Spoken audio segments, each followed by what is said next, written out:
Ricardo Jorge Pinto, bom dia. Começaria por ti, olhando para este regresso da Troika, olhando para o orçamento do Estado e aquilo que são os compromissos internacionais, de que forma é que o Governo pode gerir isto tudo, sabendo que no próximo ano há eleições legislativas? Vai ser um equilíbrio difícil. O Governo tem dois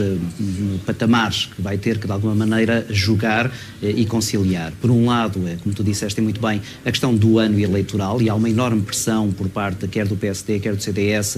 para que quer este Orçamento de Estado tenha algumas cláusulas que possam ser mais simpáticas para o eleitorado que no próximo ano vai ter que escolher se quer ou não reeleger Pedro Passos Coelho. Da parte do CDS, uma pressão muito forte, sobretudo na área fiscal, e com um Primeiro-Ministro e uma Ministra das Finanças a resistir a essa tentação mais eleitoralista e a tentar agradar àquilo que são os mercados, os investidores e os parceiros externos, estes mesmos que estão agora em Lisboa,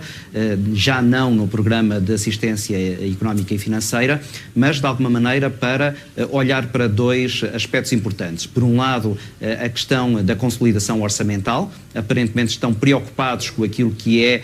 uma diminuição do déficit não suficientemente sólida, ou pelo menos de uma dimensão tão consentânea com aquilo que são os desejos dos investidores externos, e por outro lado as reformas estruturais, que de alguma maneira serão a garantia de que, passando esta legislatura, há esperança relativamente àquilo que é a contenção da despesa pública e também um relançar da economia para níveis de crescimento que sejam compatíveis com o desaparecimento das medidas de austeridade que obviamente nenhuma sociedade quer ter no seu seio. Há forma de, nos próximos meses, Passos Coelho afastar do discurso a palavra austeridade, e pergunto também se António Costa pode capitalizar, se tem alguma margem para capitalizar esta situação, tentando se lançar já para as legislativas do próximo ano. É imperativo que Pedro Passos Coelho deixe de falar da austeridade, senão perderá as eleições seguramente. Mas ela vai continuar a existir, já percebemos. Sim, ela terá que necessariamente existir, pode ser de alguma maneira atenuada nesse ano eleitoral,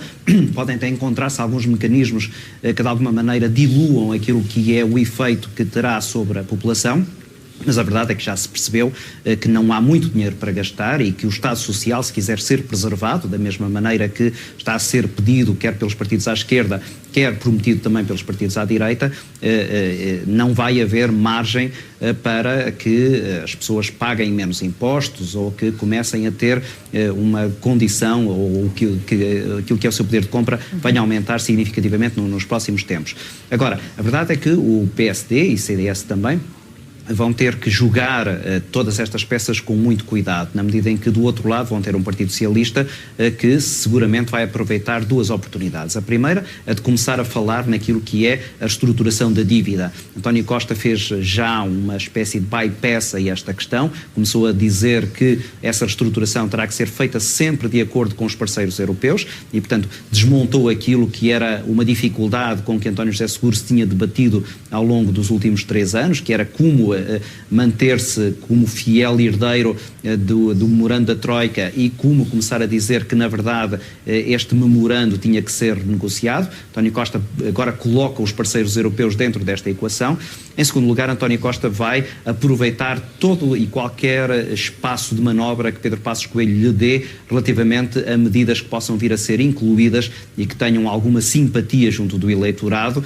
quer naquilo que é um prolongamento, por exemplo, do prazo de pagamento da dívida, quer no que diz respeito àquilo que são as condições desse mesmo pagamento. E aí parece-me que Pedro Passos Coelho também está já a tentar antecipar-se a António Costa. O facto de começar já a pensar, e ainda a proposta não está formalizada, mas pensa-se que poderá vir a ser dentro em breve, tal como aconteceu na Irlanda, de pagar mais cedo ou mais o dinheiro que se deve aos nossos credores externos, de maneira a que se fique a pagar menos juros. Isso é certamente, ou seria certamente, uma das medidas que os partidos da oposição iriam colocar em cima da mesa, restringindo a tal margem de manobra que PSD e CDS têm para esse ano eleitoral. Finalmente, há a questão da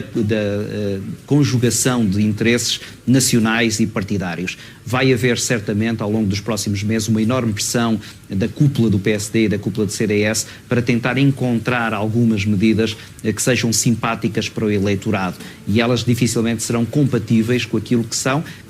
que é a tal austeridade que tu dizias e muito bem, vai ter que continuar. Daí que se vai assistir certamente a uma alteração do discurso, que já tem sido ensaiada quer por Paulo Portas, quer também por Pedro Passos Coelho, embora de forma um pouco mais suave. Ricardo Valente, Ricardo Jorge Pinto, agradeço a ambos a presença neste jornal. Um bom dia.